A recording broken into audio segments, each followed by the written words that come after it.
Experience. Pat Mayo Experience. Pat Mayo Experience. Pat Mayo Experience.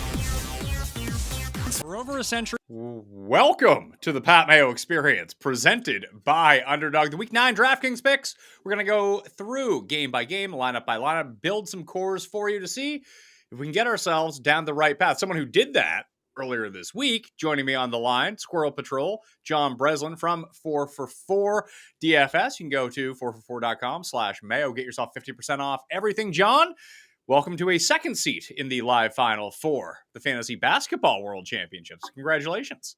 Yeah, thank you. So I have one seat. It was qualifier number 2. So I have 98 more qualifiers to, potentially, or I guess 97 now to potentially pick up an additional seat. But it's good to have the one in the bag early. Hoping to do the same thing for football this Sunday. So yeah, do you have any footballs yet or no? No, I've been kind of waiting to see if maybe the interest dies down a little bit and the contests start overlaying a little bit. So I've been trying, a little bit more on this site or that site.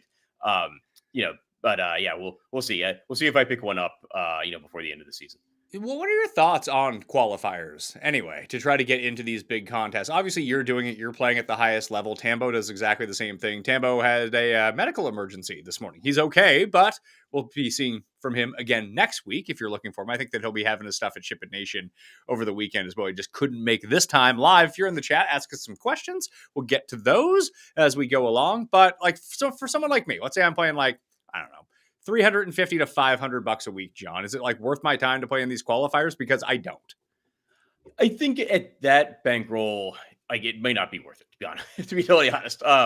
But I do think that they're a fun experience, and it's not a terrible idea. It's just they don't have a lot of low dollar qualifiers anymore, which is a point of contention for me. But it can be a great trip, and I wrote this in one of my articles that for looking at DFS versus sports betting, nobody's going to give you a belt or a trophy for winning a sports bet, right? But if you are the DraftKings football, live final champion, you get a massive trophy, and it's a $2.5 million payout. So while those seats can be very expensive to obtain, if you get one, the value of the seat is as high as winning a GPP, and then you get a trip on top of that, and a big trophy and a big payout if you win.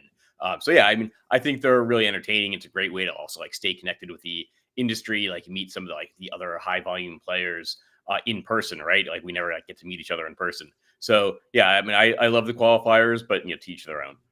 Apologies for last week for not being here live, John, but I decided to get on a plane and go up and watch the World Series. You know how it is. Sometimes the moment strikes, you got to go. Yeah, I saw some of the photos on Twitter. It looked like a great experience. I'm actually not the Canadian, but I'm hoping the Blue Jays, are able to take it home. So I haven't been playing a lot of DFS baseball for the single game contests, but I think the Blue Jays are up 3-2 now. So so hopefully they take it home from the Dodgers. We're all hoping tonight's kind of the night. We're going to bring the kids out trick or treating. Well, you're in the Boston area, right? In DC, in the DC area. Okay, so you guys would I'm trying to think how the weather and patterns work, because I also live on the East Coast. We usually get, I guess, your weather 2 days after you get it. So we're just starting to get as of an hour ago, the beginning of whatever the tropical storms down south are. We're just getting pelted with rain and wind right now. So we're hoping it clears up before the kids actually have to go out. We did. We had a ton of rain yesterday, so it sounds geographically accurate, right? I guess you're a day behind us. I'm always shocked. For our weather, it's always warm up until the third week of October, and I'm oh man, it's gonna be such a hot Halloween, and then it always turns chilly by October 31st. It's a flip of the switch. Yeah, it's just cold, so should be a good trick or treating night for the kids. Well, I don't find it's actually all that cold here because of the tropical storm coming in. The air is actually a little bit warmer, which is kind of nice. We just need to not have 50-mile-per-hour winds so the kids can hold on to the bags. Yeah, definitely. Are your kids old enough to go out and go trick or treating yet? Yeah, I have one daughter and she's 9, so we're in the thick of it.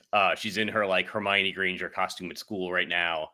But then she's got an early release. So for my afternoon shows, I have to be make sure the door is closed and locked so she doesn't come busting in high on Kit Kats or whatever and Twix and start screaming. So it's going to be an entertaining day. Yeah, I thought I was being a good dad this morning before, like, the first thing when the kids woke up, I was like, hey, it's Halloween. Go grab a candy. You can have a candy. And like 15 minutes later, instantly regretted that. Yeah, tough to get them out the door after that. Yeah. What's the trick-or-treating like in like where you're at? Do you get a ton of kids to your door, or are you in one of those areas where it's like you bring your kids somewhere else to go trick-or-treating? No, yeah, we're in like a residential area, so it's good. It's hilly, but it's it's a nice long street of like residential houses. So and even like one street over, like one street down the hill, they actually close off the street with like cones and cars and stuff, and just like so the kids can just walk through the street without worrying about like a car coming through. So that's a really nice setup. We're pretty fortunate. That's awesome. There is a way if you did want to go to a live final. This is actually one that I've been qualifying for. You can try to qualify for the Dog Bowl on Underdog. You just have to sign up for it. It's a Underdog entry every single week for either it's a anytime touchdown slip, and whoever has the highest odds that ends up winning of that week ends up qualifying for the Dog Bowl in Kansas City. I believe it's the first week of December. Now, I'm going anyway. I'm going to be there. I would like to qualify. Maybe I can give those seats away to someone. So, pray for me that I end up hitting these. I went 6 for 7. I got a bit too greedy, John. I kept seeing that the winner is generally around like 44 to 1, 45 to 1. So I made one that was 55 to 1 and went 6 of 7 because of course I did. It's always the last, always the last thing you added, right? Like, but yeah, it's like being one. It's like having a 1-for-1 from the winning lineup in a GPP. Well, it's funny because the one that lost was the first one I put on, the one I was most confident in. Hopefully that makes you feel better. Yeah, it was the first game going, instant loss, but that's the way you can get in. You only have to play, I believe it's a $5 pick'em entry in order to qualify for that. So go look into that. You can find it on the app, the Dog Bowl. It's a lot of fun to go do. And listen, you're just firing like a 55 to 1, 45 to 1, $5 entry. And if you're new to Underdog and use code Mayo to sign up, for every $5 pick'em entry that you play, at least your first $5 pick'em entry you play, you get $100 in bonus credits anyway. So you can just go try to qualify for the Dog Bowl, win a trip, and a shot of huge money. And if you lose, you still get your $100 anyway. So use code Mayo at Underdog right now. The only two, I really only ever qualified for one, and it wasn't even a live final. It was a live final, but it was during COVID, so I didn't actually have to go anywhere. I qualified for the UFC live final in 2020 somehow. That's amazing. I remember they had Fight Island, but I'm sure they weren't going there. But actually, I the second live final that I won was a COVID live final. So it was great taking it home from my couch. I literally got to go upstairs, wake up my wife, say like, hey, I finished first and second in the live final. She thought I was going to be way out of it. So yeah, it was a incredible experience, even if you're playing from home. What sport was that in? Basketball. It was a FanDuel basketball tournament. It was 2021, but it's still at home. So FanDuel Basketball World Championships, you came first and second. How much money was that? It was 700,000 combined, but I also won a couple of mid to high 5-figure tournaments with the same lineups that I put in. So good week to run hot. Yeah, definitely. No, obviously that was a dream experience. And I had already won one in person, in a live event in San Diego. So winning the I didn't feel like, oh, I missed out winning it at home. It was I kind of had both experiences, winning one in person and then winning one at home.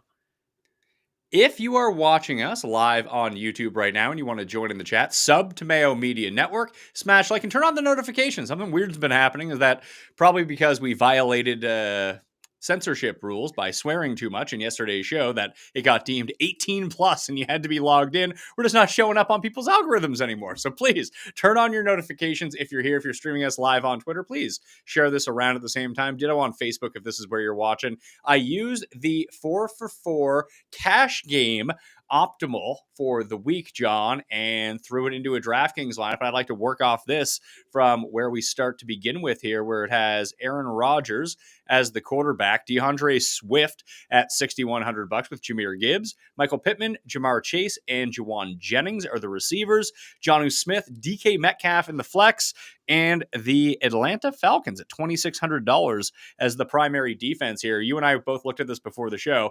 Not a great lineup, I feel like. Yeah, I said, I was like, oh, I'm surprised. Surprised at that. First of all, I'll try to keep things clean for the YouTube overlords, so we don't get dinged.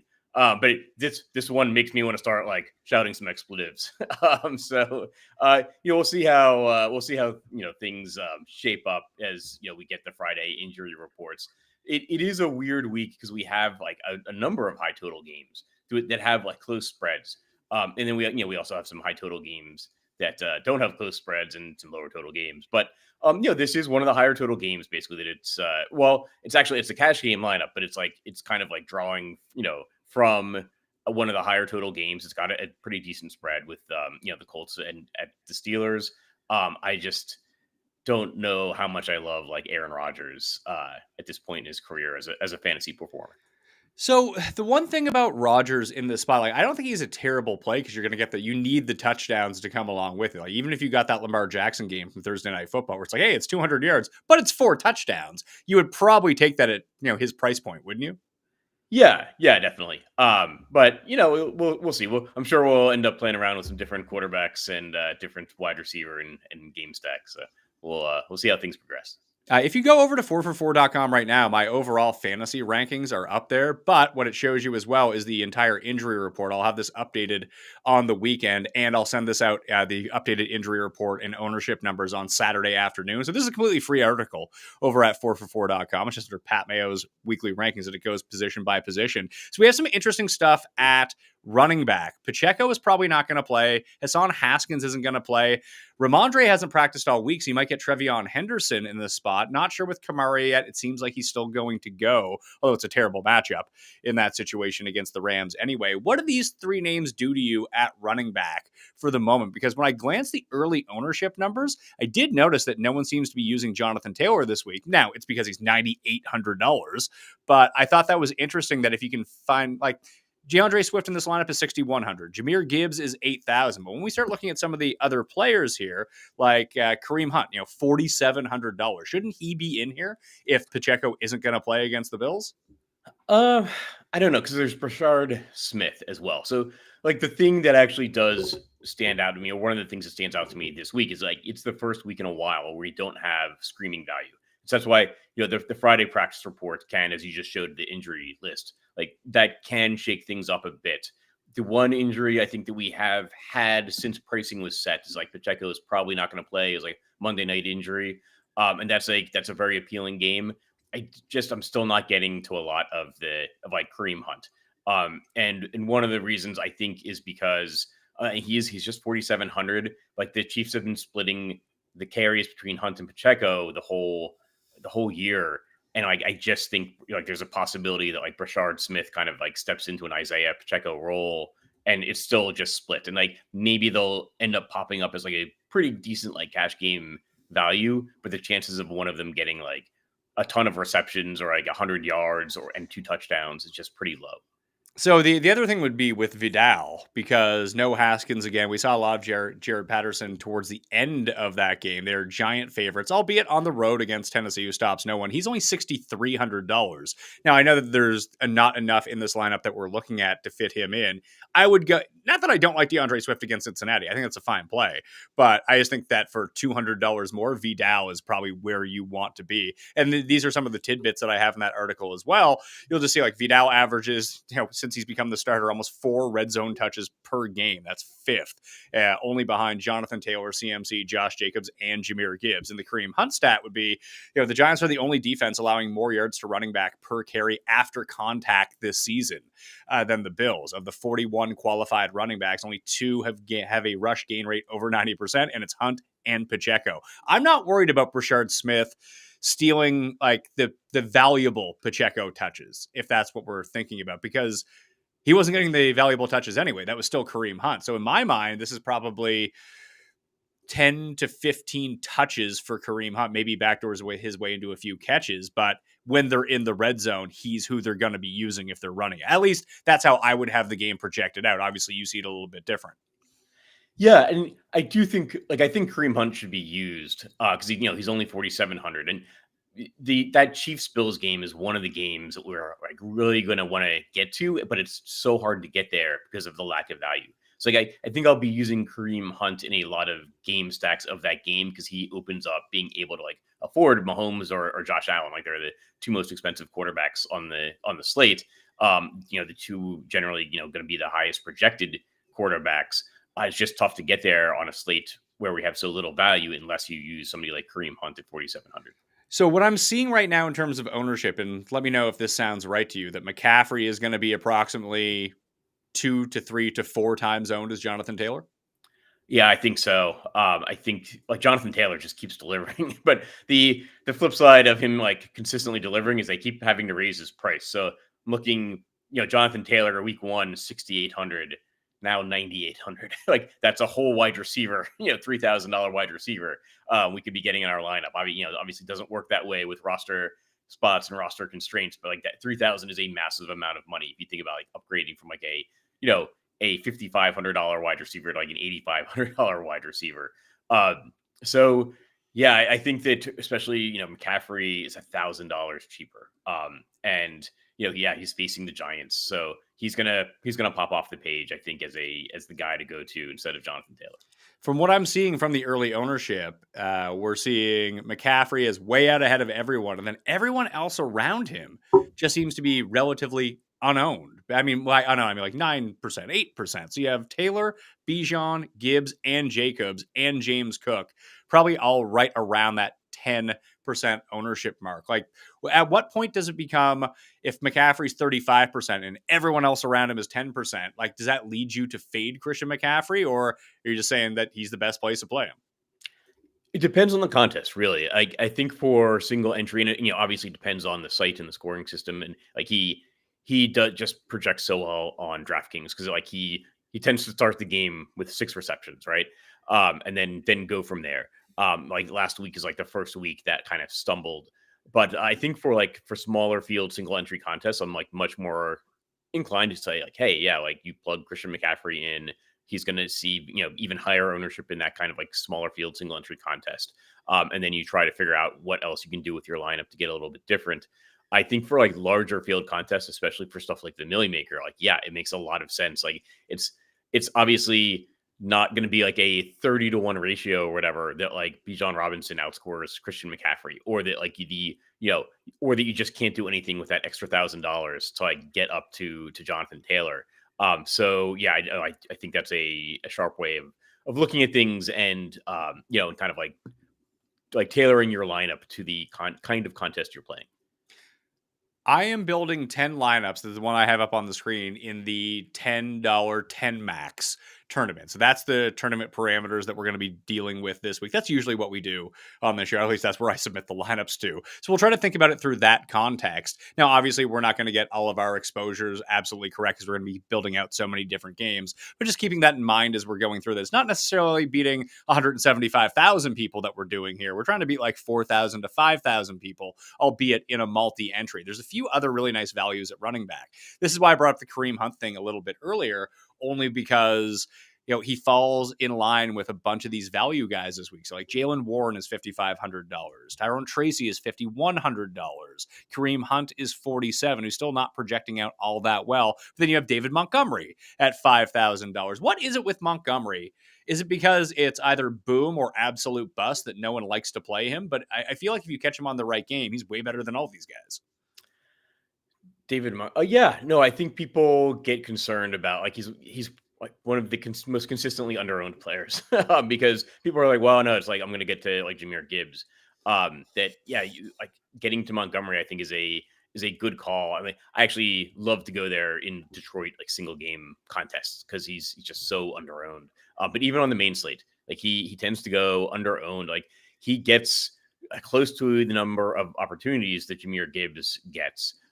But he's like much cheaper, and he's maybe not as dynamic of a runner or pass catcher, so that tends to be the ding. But they get him touchdowns so often that at a $5,000 price tag, I think he's a good player to get to for especially for like larger field contests when like Jahmyr Gibbs is going to see ownership. Is there any receiver that's shaping up to be a must play? I know with the volume that Chase has been getting, it's probably him, but now we have an injured Flacco. We're not even sure if he's going to play this week. Like, if it's Browning and not Flacco, or hell, even if it's a 75% Flacco, does that have you looking like kind of side-eyed at Jahmyr Gibbs that maybe Puka might be the move now that, not that no one is going to use Puka, but they're a bit hesitant with him coming off of the injury. We'll see. Yeah, the Joe Flacco news is going to be very, very important because Jamar Chase has like 54 targets in the 3 games, I think, with Joe Flacco. Which is just a preposterous like rate of targets. And he's obviously a very talented wide receiver that does stuff with those targets. I think last 4 weeks he's put up at least 21 DraftKings points every single week. So that's he's arguably still underpriced at 8,400. But he was also obviously not getting that kind of target, rate with Browning at quarterback. So if it's Browning, then it suddenly becomes very hands off for Jamar Chase, in my opinion. And then you're definitely looking for options. If it's 50% Flacco, I'm still probably putting Jamar Chase into a lot of my lineups. Just with the way that Joe Flacco plays at this point in his career, he is just throwing the ball down the field to Jamar Chase, and why not? That's going to be an important injury news. I'd been kind of presuming that Flacco's injury wasn't that serious and that he was going to play. But if he is not suiting up on Sunday, that's a big deal. So I just want to take a look at the optimizer for a second. Throw it up there. You can't see all the names on the screen, but I just want to just locate this GPP value for a second. That is Jamar Chase. And his GPP value at 7.64, 3 points per dollar is what we're looking at from him. The next closest guy is basically half of that. Actually, it's less than half of that. And it's DK Metcalf. And we're thinking about values this week. I mean, Puka is still up there. Travis Hunter, a lot of coach speak going on with him, although he popped up with an injury on Thursday on the practice report. I think he's going to be fine. He's only $4,700. We spoke about Juwan Jennings pre-show that if there's no Ricky Bullets again, he's only $4,300. Presumably, he's a little bit healthier. You got DK down here at $3,900, but I just still, instead of getting him confused with DK Metcalf, we're just going to say Chimere Dike at $3,900. Darius Slayton, $4,100. Josh Downs also popped up on the injury report. And here's the interesting thing that I kind of wanted to talk through was going to be Downs pops up as a nice value, but I continue to believe that Alec Pierce is just the better play in GPPs always. Yeah, well, he's the better GPP kind of receiver. Alec Pierce is consistently among the leaders in yards per catch, and that is exactly what you want for GPPs. You want the guy that's not just putting up a bunch of receptions because those are good, they score, and depending on the price tag, and Josh Downs is a fine play sometimes when he's very cheap. And in a game, the Colts are maybe playing at home, it's indoors, and he's going to get a bunch of receptions. But Alec Pierce isn't just getting a reception; he's running the ball down the field and then landing in the end zone and turning the ball back over to to the other team that is then throwing more because now they're down a touchdown or it's a touchdown closer. So Alec Pierce is one of the he's the kind of receiver you want for GPPs, and that is one of the numbers I look at is just yards per reception, because you want those kinds of players for your GPP lineups. Are there any other players who are like that for you right now on the slate, do you think? Right now on the slate, I don't think so. I'm trying to sure, Jamar Chase. But there's I always think of Tyreek Hill, unfortunately, no longer on the field for the Dolphins. But Tyreek Hill is that kind of a perfect example of a player like that, gets a ton of yards per reception. Nico Collins actually is another one, but again, not a player on the slate. So we're not necessarily going there. Yeah, I guess the other one I would try to think of in the spot of that similar type of player, someone I've been bringing up for weeks now and just continue to play and continue to kind of print with him is Kayshon Boutte, who's doing that for the Patriots. Yeah, exactly. Actually, I misspoke. It looks like Nico Collins is going to be back for for the Texans. So he is on the slate. I guess we could get it, but against a very tough Denver defense. But yeah, Kayshon Boutte, exactly. That's you see Stephon Diggs generally get projected for more receptions, and he often ends up having a better score, median projection, median score. Kayshon Boutte is a guy that runs down the field with the ball, right? And so, or gets the super long targets. So that's he's a guy that is overlooked in GPPs. Yeah, Shaheed would be another one versus Olave, although Olave's actually started to come around. Do you have any take on that situation with Shuck playing quarterback, or is it just all these guys are terrible? There's no real difference. I'm still kind of waiting because Chris Olave is always showing up as a good median projected player, but I'm still kind of waiting for the time that I regret not playing a Saint in my lineup, right? Like, and Rashid Shaheed tends to be the guy, but like I kind of want to wait and see at this point with the Saints offense before I start going there in large volume. All right, well, when we return, we're going to build off of this lineup and make it a Steelers-Colts lineup of the first of the game stacks that we're going to do. So please stay tuned.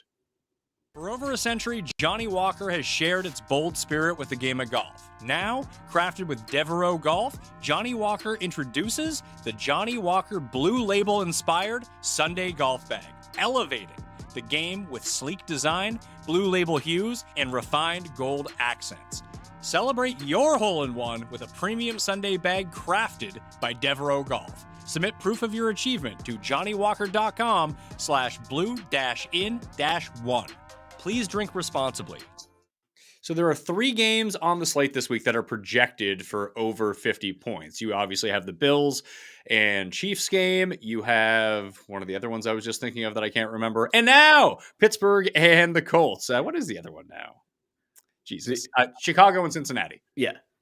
Which 2 teams that don't play defense. So we can really focus in. Are those the 3 games that you wanted to focus on? Or is there one of these like blowout situations, be it the Rams, be it the Chargers? Because there are some big spreads this week. The Packers, where you could see yourself just overstacking one of those teams. So no, you picked the 3 games that I think are jumping off the page for me.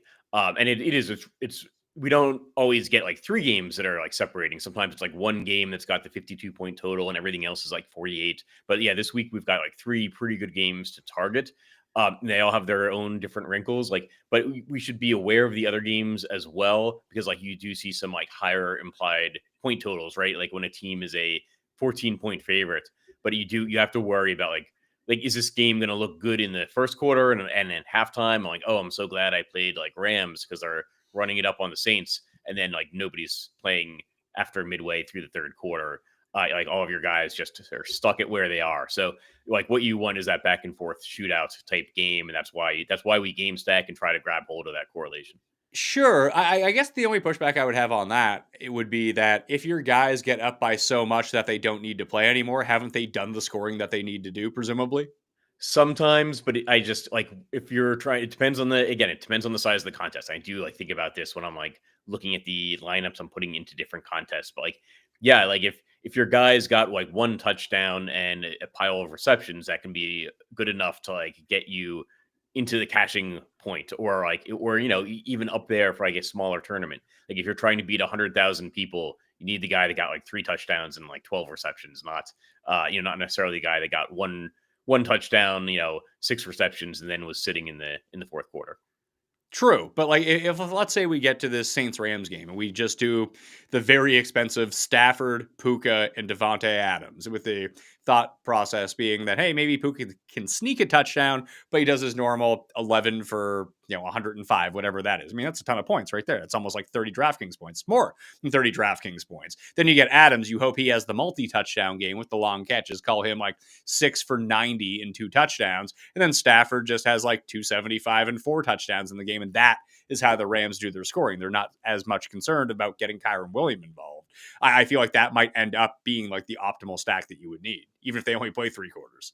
It can happen. I remember a game last year. I want to say it was like Detroit and Jacksonville, where Detroit had the highest implied point total on the slate, and everyone's like, "Well, you can't really get to the Lions because there's not going to be anybody like on the other side of the game that's necessarily going to be like pushing them." They went out and put up like 50 points through 3 quarters. It's like, oh, we all should have played Lions. Like they had the highest implied point total on the slate. Like, what were we thinking overlooking that game? That is, that's one of the reasons why I think like implied point total, although it's like a very simple metric, is something you always need to look at, right? Like yeah, the Rams are expected to score more than 28 points. It's that's higher than the Chiefs or the Bills. So like, what if they post an outlier score? What if it's like 35, 42? Like suddenly it's like, well, yeah, then like we definitely want to be considering the Rams. We just want to look at the total of the game. We want to look at the prices of the players we would want to target in the first place. So yeah, I mean, that's what makes DFS such a compelling and beautiful pastime, right? Is like you have to consider all these different factors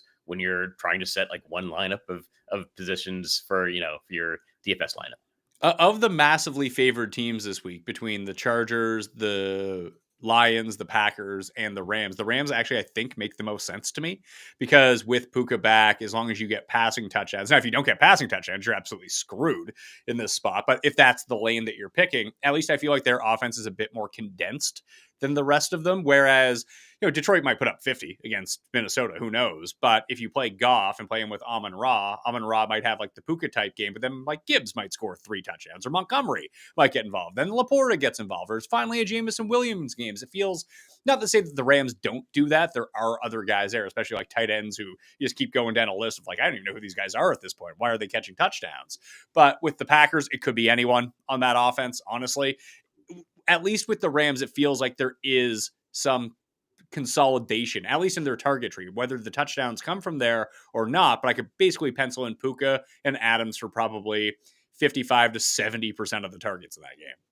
Yeah, exactly. No, I do think that's something you want to consider. I would slightly lean Detroit just because they've got like explosive players on both sides of the game, right? And Detroit is favored heavily. I think 9.5, 10 points. They're at home. Detroit tends to like especially like division rivals, like Detroit might want to make a statement. Like sometimes they do keep the foot on the gas. But with the Rams, you have the advantage. Like you're not going to like Tutu Atwell or like Jordan Whittington. It's like Kyron Williams, Puka, Devontae Adams, and that's it. They call it a day. Like then what else can I put in my lineup? Whereas like with Detroit, you have that. Well, I put in Jahmyr Gibbs. Oh, it's David Montgomery week, and I put in Laporta. Like sorry, is like Jameson Williams.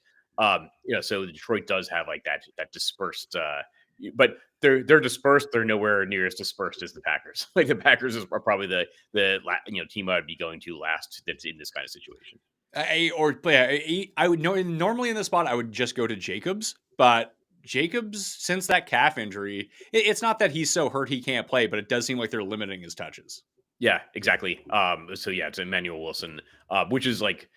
It's tough because like that's what the Packers should be doing is probably limiting like Josh Jacobs' touches, getting Wilson more involved because he is nursing like a calf injury, which those are like prone to aggravation. So yeah, Packers are doing the right thing, and that makes it a little bit of a hands-off situation against Carolina.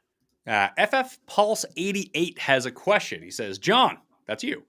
Not for me. Do you have a soft or hard cap for roster total ownership? I know it probably depends on the projections and contest size, but are there loose rules that you do go with? Not for football. I actually have tried that for other sports, and I'll say I've done that with UFC sometimes. I just don't want a roster that's over a certain percent ownership. I will actually say that for this is like gets into the super weeds, but I have run I've run comparisons and seen cases now where like over the course of a season for a sport that projected ownership is a better indicator of like winning a tournament than fantasy sports projections themselves. So like basically what that is telling me is that people are either like visually or like programmatically looking at high owned players and saying I'm not going to take these like high owned players and doing so or programmatically like setting a ownership cap. And that's like backfiring. That so many people now are setting like ownership caps or saying like, no, this guy is too high owned. I'm going to go to this guy, or they've got some simulation that's doing that. That actually you're just better off putting the higher projected player into your line. Like you're better off like optimizing for high ownership and taking out highly fantasy sports like projected lineups than vice versa, because everybody is looking at highly projected lineups that have lower ownership. Like you're actually better off finding the higher owned lineups that have a lower projection and using those. But I don't do that either. It's just something to keep in mind. It's a justification for me not putting a like cap on total ownership. All right, let's jump back to this optimal. Take a look at this and try to figure out what we want to do. If you were to play the Colts and Pittsburgh game, I'm guessing you'd probably want the Daniel Jones side, or do you mind the Aaron Rodgers side? Because then we could try to find a way to squeeze in Jonathan Taylor. So, yeah, I've actually been like tooting the horn of Daniel Jones since week 1. He was like my quarterback that I said, get to Daniel Jones. And I felt like super awkward about it. But he's done pretty well. The problem is he's been totally overshadowed by Jonathan Taylor. But in some ways, I think that's okay because like it has kept the price on and the ownership on Daniel Jones under control. Like I definitely go to the Colts, to the Daniel Jones side over Aaron Rodgers. And I would also say that like on the Aaron Rodgers side, I'm like maybe more inclined to say like you don't need Rodgers, you just need DK Metcalf. Like who's the player that I'm really worried about like beating me, like Aaron Rodgers in a like a DFS sense, like Aaron Rodgers or DK Metcalf, like DK Metcalf, like if he's getting 2 touchdowns, Aaron Rodgers may just be throwing 2 touchdowns. So like, yeah, I definitely like the idea. And Daniel Jones adds more with his legs too. Not always a ton, but he's got like I think 4 rushing touchdowns on the season. So yeah, I think I'd much rather build from the Daniel Jones side and gets one of those like high yards per catch players. You just add in right there, Alec Pierce. So would you go Pittman Pierce or would you go Pierce Warren, do you think? Oh, I think you could go either way. I like Michael Pittman's a guy that I love getting into my lineups. Like he's just a more talented receiver, I think, than people realize. Like, I mean, he had a spectacular catch last week. I think that was a touchdown, 8 receptions, 95 yards. It does like seem like he like constantly ends up sometimes with 95 yards instead of 100. But yeah, I think he's got 5 touchdowns in his last 6 games. So he's definitely, and he's like not prohibitively expensive, like prices up a little bit. But you can still afford him at 5,900. Yeah, so we can throw him in here with Metcalf and Pearson, use up all of our wide receiver spots. The only other thing, if you did want to use a tight end in this game, Freiermuth might not play. I don't know what that means for Jonnu Smith or Darnell Washington or Casey Hayward. Do they just have too many tight ends just to leave Pittsburgh aside, knowing that they basically only throw to tight ends in the end zone now? Yeah, no, I do. I like Jonnu Smith for this kind of lineup. Like 3,400. It cuts things down a little bit, but what you said is also true. That like if you're putting in Jonnu Smith, there's a chance that it's a Washington touchdown or who are the other guys? Like they do seem to like constantly have these like other tight ends that are catching the touchdown. But I think Jonnu Smith is probably the guy that's most likely to have like a big day. So I would like prioritize Jonnu over the other guys. Yeah, the only other move we could make here to try to save some money is at tight end, and maybe we could try to figure this out of what Bengal that we want to put in. But if Cole Kmet doesn't go, and he's been limited in practice, so he might return. If Colston Loveland is the guy right now, he's only $3,300. I would just like his situation against the Bengals defense better if Kmet isn't around. Yeah, I agree. And so he was the guy that's drafted ahead of Tyler Warren. And the Bears are going to want to make that look good. And I believe in that kind of narrative where, the general manager or the coach is like, oh, I got to make this guy look good as we get towards the end of the season, especially for first round drafted rookies. Like guys want their job security and they want their first round picks to look good. And so if you have a Cole Kmet, if you have a situation where Cole Kmet is out, then that gives them more of an opportunity to make Colston Loveland look good and justify that kind of pick. And at 3,300, like you're getting a guy that was like considered comparable with Tyler Warren, who's now 5,500. Like Colston Loveland might be in a good situation this week. It's obviously a good matchup against the Bengals defense. So I like Colston Loveland. If we're saving money with Colston Loveland, I'm like inclined to see if we can get Jamar Chase in the flex spots, and then have to maybe save some money at running back. Yeah, well, it does seem like the week where you can save money at running back. So let's throw in Jamar Chase. And again, like if it is Browning, are we just not playing Chase? Yeah, then I totally reverse course. I think everybody else will too. So I would suspect that we might see like Jamar Chase if it's Browning, just because of the difference between Flacco and Browning that we've seen. Like Chase might go from like 30 to 40% ownership to like 10% ownership. This actually still gives us a bit to go off of here. Is there any cheap defense in particular that you like? Let's see. Cheap defense. We're always looking for cheap defense. I think that it's like the Rams that like pop off the page. Just in terms of like total score. I mean, we could probably do. I mean, let's just try that out. Let's put in the Rams at $3,900. Now we can try to cheap out and try to upgrade our running backs in a second. But like, what does that do for us? I said that I liked Vidal. I think that Kyron Williams is probably. I mean, if you use Kyron, you could go Kyron with the Rams D, and then you're down into this like Chuba Hubbard, Tony Pollard. But we would have the out of either David Montgomery, Travion Henderson, who knows, against Atlanta, and then you would have the Kareem Hunt card at $4,700 if you wanted to play it. Yeah, I would. And Tracy is there too. Yeah, I mean, I think Tracy would be the guy that I want to get to. Like in this range, I think it's Tracy. You would got to keep an eye on like Ramondre Stevenson practice report, because like Travion Henderson like might be another one of those highly drafted rookies that they're looking to get going if Stevenson is out. So yeah, I think Tracy would be the guy for me, pending any news on Ramondre Stevenson and Trevion Henderson's situation. If Ramondre is declared out, like how much do you like Henderson? Because we've just seen them, weirdly enough, kind of do the opposite of what you said. Like they do not have a proclivity to play him. They're like, maybe not. I agree. Actually, I'm like, I kind of just talked him up, but I would have some concerns. I think he would not. Oh, it's hard to say because it makes sense for them to like put Trevion Henderson into the lineup, but they have been so like obviously reluctant to do that there's maybe some like bigger concern that we just don't know about, maybe a pass protection concern, and just because like Ramondre Stevenson is out, and Antonio Gibson I think is out for the year, so you would think that would open up the opportunities, but there's always this concern that they're just going to find like somebody else from the practice squad. I don't know who the third or fourth man up would be. But like there is concern they just find somebody, because it's the Patriots. So let's try this. Let's play the other side of this and play Aaron Rodgers just to see if we can get Jonathan Taylor in to see what that kind of lineup would look like. If this is the side of the game that you want to stick with, we really don't have to do much. We can probably move JOHNNIE back in, I'm guessing, what's Kelvin Austin at? Stone cold Kelvin Austin, $4,000. What do you make of Kelvin Austin this week? Like, is this a spot where we just take out Pittman, put in Calvin Austin to pair him with DK Metcalf? Because I'm actually kind of a believer in Calvin Austin, and the back end of the Colts defense is still pretty beat up. That a speed guy could be the one who really takes the most advantage of him. But if you go Rodgers, Austin, and Metcalf, all of a sudden, like, it's not so bad. Yeah, and like we said, like speed guy, right? Like he pairs well with Alec Pierce. He's not a guy that has a very safe floor.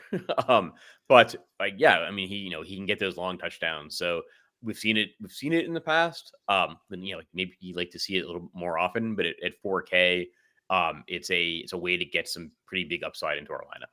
So basically all we'd have to do at that point is because we've removed Pittman, put Austin in to pair with Rodgers. So it's like a Rodgers quad stack here. You're hoping for Rodgers 4 or 5 touchdowns in this game, playing catch up to Jonathan Taylor. I also threw in Alec Pierce, kept him in because he was cheap enough instead of keeping in Pittman.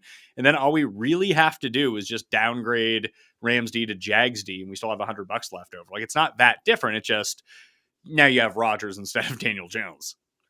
Right. But I mean, it's possible, right? Daniel Jones, like it makes sense to pair Aaron Rodgers with Jonathan Taylor. And then maybe if you're playing Daniel Jones and you're spending the extra money, then maybe you can't afford Jonathan Taylor. Like if Daniel Jones is getting the touchdown from the 1 yard line, then you want Daniel Jones and not Jonathan Taylor. Like then Taylor is probably not going to get the 3 touchdowns that he needs to like pay off a $9,800 price tag.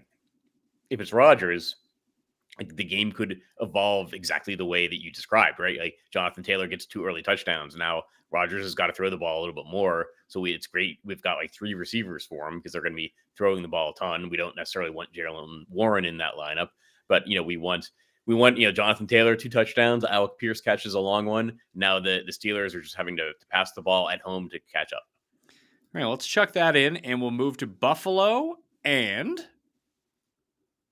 the Chiefs. Where would you start with this? Is it like naked Josh Allen? I'd probably go Mahomes. Josh Allen is like this is a tough game to get to. And like, it's the game that, when I just started looking at totals and spreads, like, oh wow. Yeah. Like Kansas City and Buffalo, like what a great matchup. It's probably going to see such high ownership. It's not because it's such a hard game to like figure out DFS wise. I would probably go with Patrick Mahomes, and just hope for the best. Mahomes, Rice, James Cook. Yeah, I think if you're, I love that kind of thing, right? I love the quarterback and opposing running back, pairing. So we've got the favorite team here, even though it's the Chiefs on the road going to Buffalo. And then we've got the running back from the other team that kind of justifies maybe not playing the other quarterback in this game. So Shakir, Coleman, the Chiefs have given up a bunch of points to tight ends. Maybe this is a Dalton Kincaid game just to throw in another bill to try to get things moving on both sides of the ball. Here's only $4,000. Like instead of paying up to play Kelsey, like is this a spot where Mahomes and Rice, is that enough from the Chiefs side to roll with and just hope it's so condensed? It's like these 4 guys. Yeah, I mean, I would maybe prioritize Kelsey just because we've got Mahomes in the lineup, but like I would keep in mind the idea of like dropping down to Kincaid if we need to go there. What if we do both? Like we've got we've got the two guys in this lineup that have like the best touchdown odds for the game in James Cook and Rashee Rice. So like that's a good way to start. And then the next guys after that are Kelsey and Kareem Hunt. I definitely do not mind a Kareem Hunt Patrick Mahomes pairing just because of the cost involved. Like Kareem Hunt being 4,700. And Mahomes does go pass to the running backs. So Kareem Hunt, like maybe a little bit better receiver in other years, but the Chiefs go there, especially in the red zone with the sneaky plays to the running back. So we can definitely put Mahomes and Hunt in the same lineup. Yeah, and without Pacheco being on the field, I would guess that Smith is probably the primary receiving back between the two. But as we've seen a lot of times in the Chiefs offense, sometimes if you're just on the field in the red zone, they will throw to you. Yeah, exactly. So I have a preference for Hunt over Rashard Smith. But there's some uncertainty there for sure. So let's throw Kincaid back in here at tight end to save some more money to see what we got left. So we have 2 wide receivers and a flex for $48.50 each. What's the spot to go to here? Do we try to find a mini stack in one of these other games? Like Metcalf and Pierce? Like, is that good enough, or do we need to find a better combo?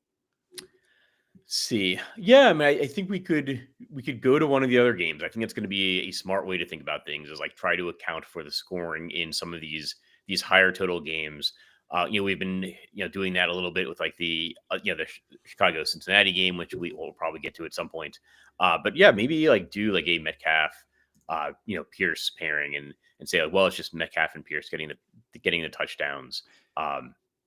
Or yeah, like I hadn't thought of a DK and Vidal matchup. Yeah, if it's just going to be, as I mentioned before, the almost 4 red zone touches a game for Vidal, no Haskins for this game, more than likely. DK seems to be the one who's doing things on Tennessee at the moment. No Calvin Ridley. That does save us some money that if we wanted to pay back up for like one of the just as a one-off good receiver in a good spot, I feel like we could figure that out. Like if we went Roma Dunze against Cincinnati, which is a pretty good spot without Trey Hendrickson playing, and he's been the guy who's been most reliable, then we could just go back down and take Falcons defense again if we wanted to. Sure, yeah. Is there a better one-off receiver that you like, or a different way that you would construct this? It's almost something to put another like Bills receiver in there, like Shakir, instead of like maybe like play around with a different tight end. But no, I think this is reasonable. I like the DK and Vidal kind of mini stack we've got. That's like a game people probably aren't going to go to, but it's 2 decently priced options in that game. We could act like forward like a Pittman, Michael Pittman, say that he's getting the scoring in the we're at tight end with 6,200. I think we should be able to afford Kelsey now. Yeah, well, we can definitely afford Kelsey. Yeah, but now we have what 1, 2, 3, 4 Chiefs in this lineup. Yeah, but we're using the quarterback, and it's the highest total game of the week at 52.5 and a 1-point spread. So, like, if you're gonna overstack a game, this is maybe the one that you want to overstack. Where does 7,900 put us? 7,900 gets us 100 away from Gibbs if we wanted to downgrade Falcons defense. We can use the Giants against San Francisco. I don't hate that. No, I think they are like the very cheapest defenses. I think the Giants are probably in the best spot against San Francisco. So yeah, actually that looks pretty good to me. All right. So Mahomes, Cook with Hunt, Rice, DK, Coleman. Let's try to flip it. Just because Coleman rates, I feel like in this game, if it's going to be very touchdown heavy, it's not going to be Josh Allen running the entire time. Obviously, we're hoping for James Cook to get it going. We haven't really seen the emergence of Coleman at all over any of time in the past month. That this does seem like a spot where they would go to him, like when in need, throw to the really tall guy. Yeah, I think so. Shakir actually has like slightly better touchdown odds, but it's pretty interchangeable. And I do think of like Coleman as that guy that's going to get the touchdowns. And Shakir being more the pile up receptions guy. So yeah, I think Coleman makes sense. I think he's actually pretty well priced on FanDuel as well.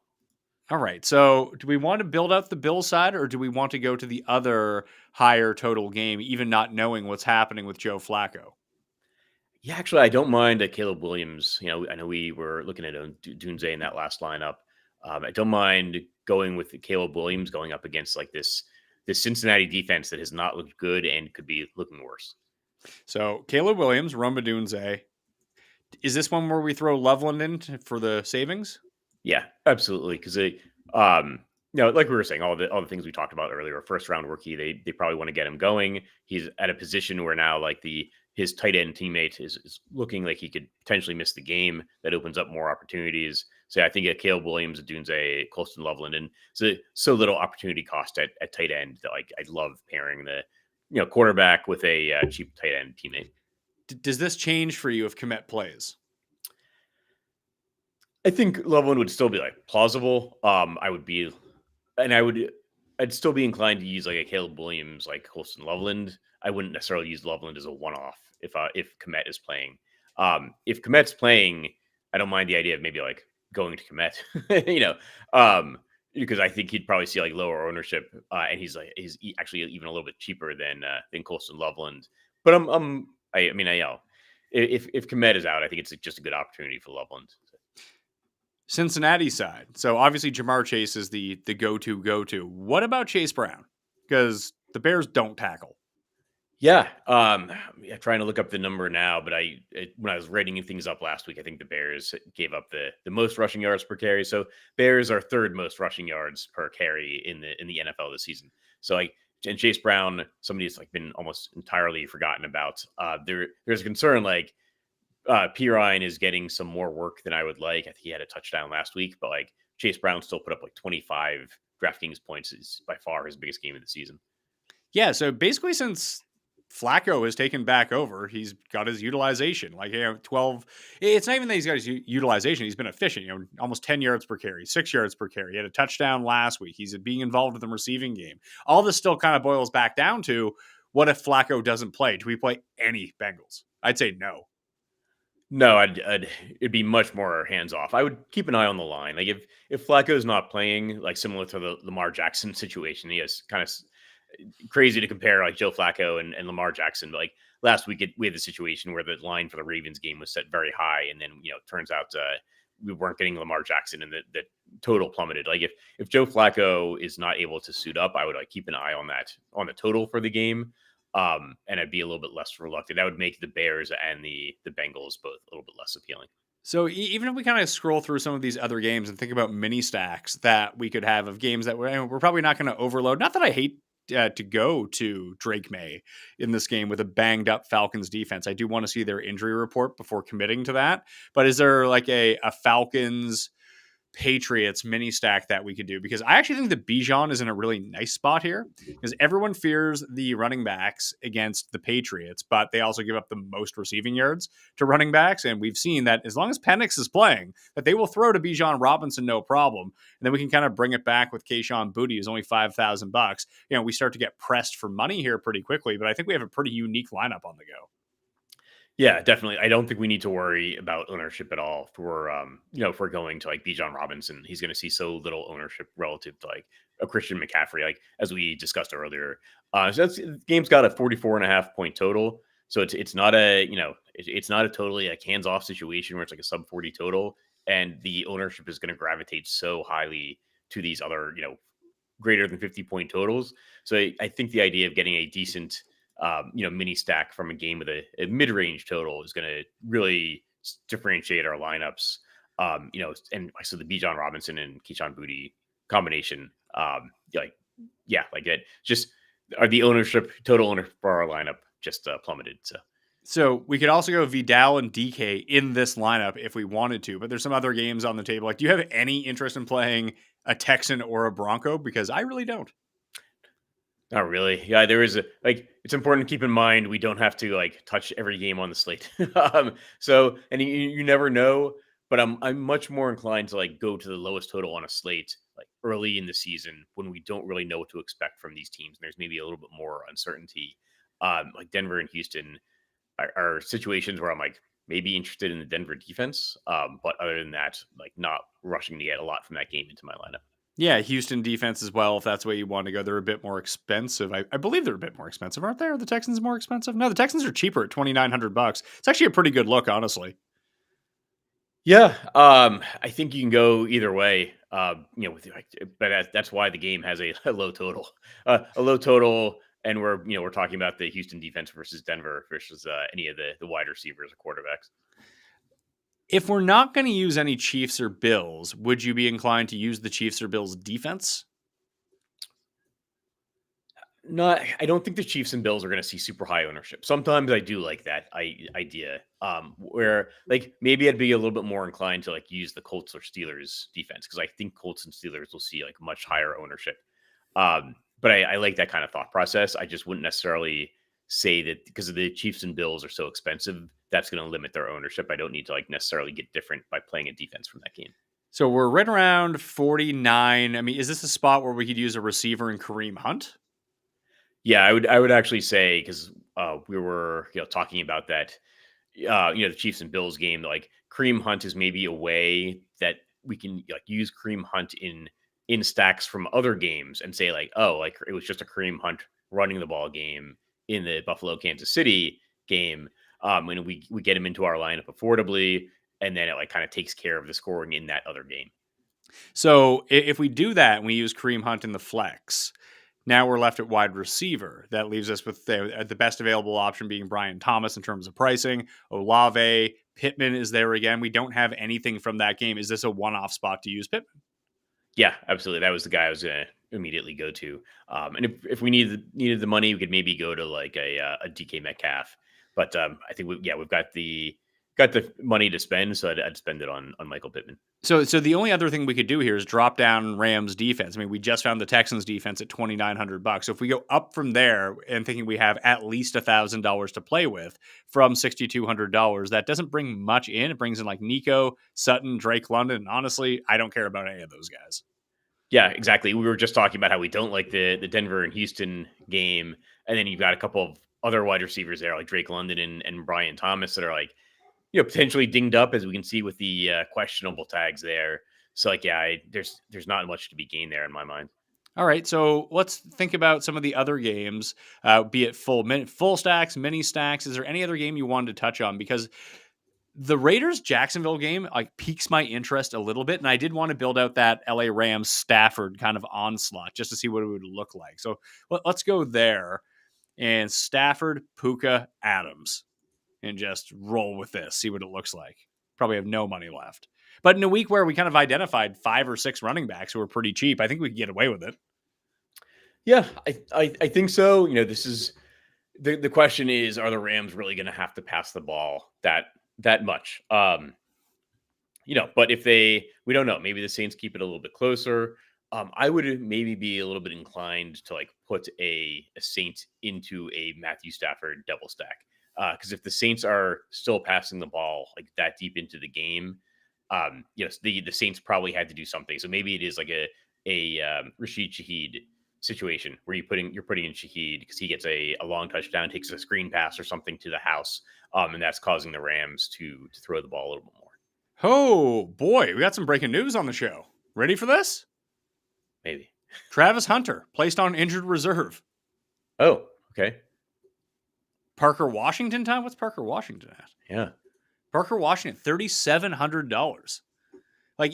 So let's finish this one off because then I want to build out Raiders Jags as cheaply as possible to see what we could fit in. Like, is that ever a route that you like to take? I know that the game doesn't have a high total. I don't believe in either of those teams, especially their defenses. Not that I really want anyone on the Raiders, but I think that you could stack up like Brian Thomas, Parker Washington, and Trevor Lawrence pretty cheaply and then figure out the rest of your team.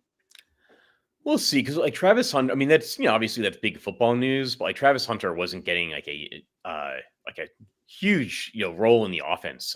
So I don't know how much that'll change things for me. Like it doesn't make me necessarily want to run to like Parker Washington. We still have to monitor the status of Brian Thomas though, because like Brian Thomas is a little bit dinged up, and then if Thomas and Hunter are both out, then then maybe Parker Washington season. That I don't know what else is there in Jacksonville. So like it would maybe make me worry about like total systemic failure. So I would maybe not go to like Trevor Lawrence, but I think Parker Washington would certainly be in play, especially if like both receivers are out. I will say like there's a game we haven't mentioned. Like, I want to build out like a Jackson Dart lineup. I think San Francisco and the Giants are an interesting way to go. Like after we finish our Matthew Stafford. So let's see here with we'll throw in the Texans into this one. Playing Bo Nix, he might just give you the ball a few times. Who is a cheap tight end that we identify that we can start trying? Now I'm trying to think of like, where do we go with? Is this like a Vidal, DeAndre Swift spot? I like Swift this week. I mean, he popped up in that original optimal that we had. He's playing Cincinnati. They are favorites in that game. So if we throw in Vidal and Swift, as long as we can find a cheap tight end, I mean, this is actually kind of the perfect Parker Washington spot. Yeah. Now at $3,700, like then we have a $3,600 tight end if we can find someone we like. We got Dalton Schultz, Michael Mayer. There's not a lot good down. Maybe TJ Hawkinson, who every 4 weeks is okay. Juwan Johnson, he's got 15 targets the last 2 games. It's this, a stack of this game. Like Juwan Johnson is a player that can hit in this game, and he doesn't need to do a whole lot to hit. Like if he gets like 5 receptions for 70 yards, which he did, just like two games ago, like that's going to pay off a $3,200 price tag. So add some correlation from this game. Yeah, and I think the thing that we're trying to tell the story with in this lineup is the Rams smash this week. Yeah, exactly. Like I would not necessarily I don't even know if there's like expensive Saints we can get to at this point, but like we want, this is a Rams smashing, and then we've got like some cheap Saints in there. If the Saints quarterback performs a little bit better than maybe expected. Well, yeah, I mean, we do have the 2 Saints in there. Yeah, Olave is really the only one that you could probably get up to. I was just going to see if there's anyone at $4,100 that we like more than Parker Washington. Let's see, Singletary, Slayton is there. I mean, you mentioned that game. Slayton probably should have had the touchdown last week. Like it was there for him. And yeah, there's no one really at 4,000. DK is really the only other one who is at, like, we could go DK Vidal. We already have Vidal in there. Like, does that make more sense to play DK in this lineup because we have Vidal in and maybe they can push each other, or just it doesn't matter? No, I would actually add that correlation, and this would like all be very dependent on Jaguars practice reports. So, like if Brian Thomas is not in the game for some reason, I don't think he's like looking exceedingly doubtful. Just that like with Travis Hunter out, we need to be cognizant of like what else is going on with the roster there. But like I'd put in some correlation there, like have a run back to Vidal. Of note, that on the 4-for-4 buy low underperforming players model, Alec Pierce is number 1 fantasy points versus expectation. You can find this all up on 4for4.com and throw up on the screen right now. Number 2 is still Parker Washington. All right. Yeah. Like his utilization has been huge regardless of who's been playing. I just wonder if he gets thrust into a more prominent role now that Hunter's out for at least 4 weeks. Yeah, no, I mean, it's good to think of. It's just not a game that I'm like having top of mind right now. Now, interestingly enough, Diami Brown is near the bottom of that list. He's probably the one who sees more snaps now that Hunter's out. Yeah, no, racking my brain for the depths of the Jaguars wide receiver chart. Yeah, Diami Brown, he's been dinged up too. But yeah, we want to be like monitoring these practice reports to see like who's healthy for the Jaguars. Because like Brian Thomas, he's had some decent games, but he's like not always looked healthy when he's out there on the field. Like he's got some kind of wrist injury that he's been dealing with. Diami Brown, I guess like he's been recovering from a shoulder injury, but he's a guy who would be like Parker Washington, Diami Brown. Brown just 3,800. So they're 3,700, 3,800. Would have to see how things shake out. So Dart with who and McCaffrey? So I would say we're doing like a Dart and a Dart. We can put in Tyrone Tracy. I don't mind like the 2 running backs from the same game because Tracy should be getting more of the work. Obviously with like Cam Scatterboo out for the season, unfortunately. So yeah, I think we can do double running back from the same game. And then I do Wan'Dale Robinson, 5,100, and like no Malik Neighbors. The Giants really starting to look banged up. Like Jackson Dart has performed well, like no matter what the circumstance this season. And he adds some stuff on the ground as well. Rushing touchdown each of the last 3 games for Jackson Dart, just 5,200. So yeah, I like the start to this lineup here. Do we need two other giants with Dart, or is Dart someone you can play with one other giant or by himself? Like, do we need Tracy here? Because there are other cheaper running backs we can use. I like the idea of Tracy. I always love the idea of correlation. But if there's another running back, and if you want to take Tracy out, and then we can play around even with like different price ranges, like maybe we end up being able to afford Jonathan Taylor. Not likely, but to have a Jonathan Taylor McCaffrey lineup. But yeah, you can keep our options open. Is this a spot where you would throw Juwan Jennings in only because he's $4,300, assuming there's no Ricky Purcell? Yeah, no, that's the next place I was looking. Was to get Juwan Jennings. Like, he's another guy that like hasn't looked healthy, but also like that has been, that's being factored into his price tag. So like he's like last two games, 4 receptions, 31 yards and 45 yards. That's like not great at price that, where he was at 5,000, 4,800, at like 4,300, that's starting to be acceptable, right? And if he adds a touchdown to that, we're putting him into a game stack, we're hoping that there's touchdowns everywhere in this game. If we're doing that, then Juwan Jennings at 4,300, we're getting a pretty good discount. Let's assume that Flacco's banged up or Browning is playing. This we do not know for sure. I'm going to throw the Bears defense in here just to get a part of that game. And if it's Browning, that's probably who you want to play anyway. So now we have $5,800 left per spot here. If we find a cheap tight end that we can use, we might be able to get up to Jonathan Taylor or go double high end of we could go double high end running back. We could go to that middle tier with let's say we throw Pittman in. Let's start there. We throw Pittman instead of Taylor, or we go even better. We go Pierce instead of Pittman, and then we save all this money. We have $6,300 left. We know a tight end doesn't even cost that much. Could we get like a 3 triple stud running back lineup on the go? I don't know. Yeah, I'd throw Theo Johnson in there, like 3,500. Had a touchdown 2 weeks ago, but like that's giving us 2 receivers then from the Giants with our, to pair with our quarterback, in addition to like the 2 guys on the other side, right? The bringbacks, McCaffrey and Jennings. And then like 7,700 per running back. Not quite, but hey, like that might be a situation. Like we could put like Cook in there. We could go Gibbs Jacobs and then drop down the defense if we wanted to, or we could get up to Bijan. Does Bijan Cook fit? No, it'd be Bijan Kyron. No, it'd be Genty. We're $100 short of Kyron. Something like that?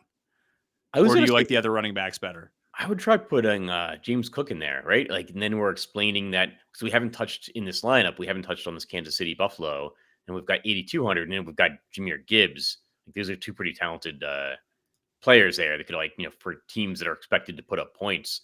And we're just saying it comes on the ground. Like, yeah, Gibbs gets a touchdown, Cook gets a touchdown, so we don't need the other spots from those games. I mean, this is pretty spicy. Yeah. I think we've got some guys on there that can like put up massive scores and are not necessarily going to see high ownership. Yeah, and you just need the Jennings, the Pierces, the Theo Johnsons of the world just to do something. Yeah. And presumably, if Dart does do a ton, Theo Johnson and Wandale should go along with him, right? Yeah, exactly. Like, we're putting in a cheap game stack, right, with our quarterback in terms of like Dart, Robinson, and Theo Johnson, and then we're like filling in the expensive players around that. We were hoping that like Gibbs gets the touchdowns from that Minnesota-Detroit game. We're hoping Cook gets the touchdowns from the Kansas City Buffalo game. We're putting in these like higher priced players, and then McCaffrey, the high priced run back from the same cheap stack game. Okay. Any other games you want to talk about, or any other spots you want to talk about? Let's see. I think we hit all the like absolute highlights. I was gonna go to like one. I'll say we hit the highlights. It would probably be like the Raiders and Jacksonville, but like it's not. There's some uncertainty there right now. It's not like a place I'm dying to go to, especially like we really touched on at the beginning of the show how like there's like 3 premier games that stand out. I think we did a good job of like covering those games and a couple other possibilities. So, I made my stance with Matt Stafford of the spots that I wanted to go to of the other ones of the big favorite games. But did you have another opinion on, you said not Jordan Love for the Packers, but should we build a Goff? Should we build a Herbert just to see what that looks like? I was going to say Goff. Like maybe we put in Goff and we can keep open the idea of putting Jahmyr Gibbs in the lineup or not putting Jahmyr Gibbs. Like if I'm going one other place, we kind of talked about of the large spreads. Like you prefer the Rams, I kind of prefer the Lions. I would actually try to get like a Vikings wide receiver in there. Addison is the move. Yeah, exactly. Yeah, that like we don't necessarily need to go up to Justin Jefferson. Like Jordan Addison has looked really good, and seems like Jefferson's drawing the attention. But like since Addison came back in week 4, he's had double-digit DraftKings points every single week. 2 touchdowns, 2 games over 100 yards. So yeah, I think Jordan Addison is the way to go. We got Amon-Ra St. Brown, and we, if we're kind of going with a Halloween theme of players that catch the ball and run a long way, like I think Jameson Williams, when we're using Jared Goff, is a cheap way to get some upside from this game. Yeah, JMO is down in price too because he does absolutely nothing every single week. The only thing here now is that we just talked about Parker Washington, a little bit about Diami Brown. Is this a spot where we could deploy? I don't know what to make of Brock Bowers in his first game coming back, but they seem to think that he's healthy. I know people are going to be hesitant on him, and we know that we do have a cheap piece of that game. Can we use Bowers with do you prefer Parker Washington or Diami Brown if you were forced to use one? Because Parker's actually cheaper than Diami Brown is. Yeah, I'd probably take the $100 and go with Parker Washington. Watch Diami Brown for a couple of years here in DC, like following the Commanders, and I'd probably go with Parker Washington. So the issue with this lineup that we have right now is that we've kind of shirked the important games on this slate. Well, Kareem Hunt, 4,700. Yeah, so this kind of all goes back to what I led with it. All roads lead back to Kareem Hunt in a weird way.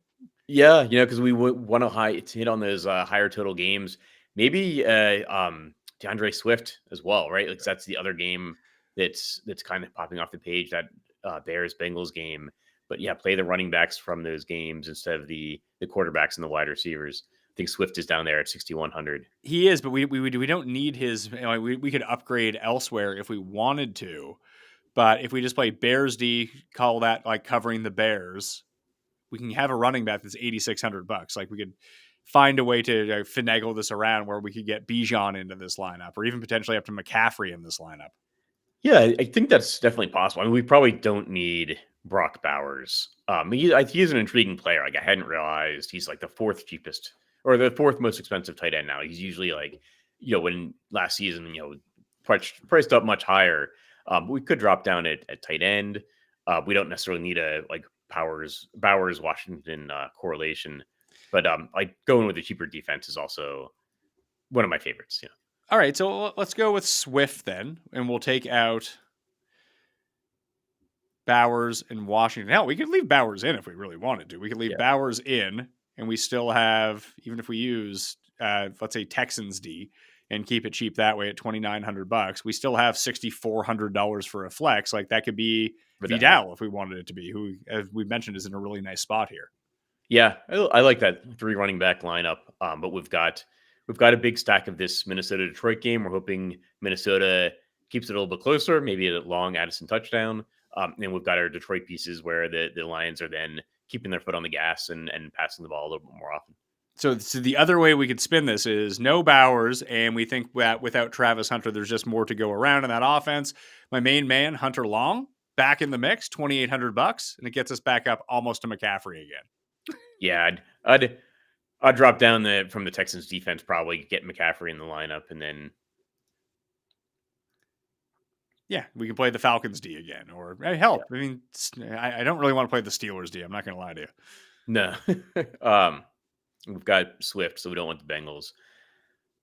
Just go Falcons. Falcons are, and we'll see how healthy they get, but it wouldn't be the craziest thing in the world if Atlanta's like good defense from the first 5 weeks of the season got healthy, showed up again, and like caused problems for Drake May. Yeah, and defensive scoring is so random, right? Like, hey, maybe it has nothing to do with the game, and the Falcons run back at a kickoff return. So, I never mind dropping down in price for a cheaper defense if it upgrades the rest of my lineup. Trying to see, is there any? I mean, Hunter Long is a tough one. I did see that Chig Okongwu popped up on the injury report this week that he didn't practice on Thursday. The hell is the name of that guy? The name of the man on on Gunnar the Helm? Titans, the other random that people love playing who does nothing every single week. And then like I'll get sucked into him too. Is it like Gunnar Helm? Or? Gunnar Helm. That's exactly who it is. He's $2,900. Like, would you rather play Gunnar Helm without Chig or Hunter Long? I'd probably stick with Long. I think Long is an interesting play. Travis. We know Travis Hunter is out. We've seen Brian Thomas is a little bit dinged up, whether he's in or out. So I actually don't mind the idea of like Hunter Long, especially. I think people would probably gravitate to like the other cheap Jaguars wide receivers. That's not always the answer. Sometimes it's just dump offs to the tight end. Then. So the only other thing that we could do here is just play Dawson Knox at the min. And then we have Hunt and Dawson Knox. We could upgrade our defense again. If Kincaid was out, I'd be interested in Knox. I'd like Hunter Long might be the main guy then, like in Jacksonville, depending on how things play out at the tight end position. I'd probably go with like a primary tight end with a team that's got banged up wide receivers, then go to like the secondary tight end, even though that's a higher scoring game. It would add some correlation to our lineup, but I'd stick with Long. Yeah, the only other one I'm seeing down here that I would find somewhat interesting is just in a pure catch-up spot, Jatavion Sanders, now that he is back. He's been back for 2 weeks, didn't do anything 2 weeks ago, ended up with 3 targets last week, but that was from Andy Dalton. I'm thinking that we're getting Bryce Young. I don't know that for sure as of the time we're talking right now, but I mean, he's had over 3 targets, I guess, once in a game all season long, so maybe not the best route to go down there. Yeah, we'll call it quits with Hunter Long and, jamming Christian McCaffrey here with a Kareem Hunt, DeAndre Swift, Christian McCaffrey, and then an overload with the Lions offense. I really don't hate this one at all. Yeah, no, I think this is a good way to go. And I think the Lions are going to go underplayed just because of the spread in that game. But like, yeah, the Vikings have the pieces to keep it close. And if they do, then the Lions are, then going to have to keep passing the ball. So I like the idea of playing some Lions. I want to see if I can do this. Take JMO down. Just bear with me here for a second here. We take, just go Goff, Amon-Ra. Just hope that's the game with Addison. That's what we're looking for here. Get rid of Jameson Williams. Use DK. Turn Swift into Vidal. I think we have Jonathan Taylor money. No, we do. You're right. Yeah. We're $100 short. We can find the $100. We go to Giants D now that we're not playing McCaffrey. Yeah, that's spicy now. Now we're cooking. Yeah. Yes, and it does. Like that Colts Steelers game is one of the high total games we want to account for. But like, what if it's just all Jonathan Taylor in that game doing the scoring? So yeah, like when you can get to Jonathan Taylor, you want to do it. Yeah, especially at what do you think in the Millie Maker his ownership ends up being? I'm gonna say like maybe 10%, like in the 10% range. I don't know. Like we were going through these lineups. And I was thinking, like, yeah, like let's try to get to Jonathan Taylor, and it's so difficult. And so he's not going to project in optimal lineups because he's so expensive. I think 10% or less. All right, that will do it on the Pat Mayo Experience. I'll be back on Saturday with my update, ownership update, injury update. It's all there. It'll all be in the free newsletter as well. So please hit the description, sign up for the Mayo Media newsletter on Substack. Just get sent to your inbox. You can find it up on 4for4.com as well. John, I know you have a live show later on this afternoon. What do you have plans for the weekend? Actually, I'm going up to New York City. So I'll be doing my Sunday morning show from the hotel in New York. My daughter's actually got off school the next couple of days.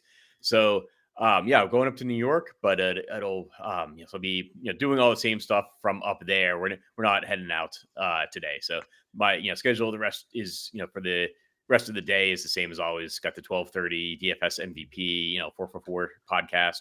I'll have my positional rankings out. I'll have my GPP article out as my daughter is probably starting to trick or treat around the neighborhood, probably around 5:30 to 6 Eastern time.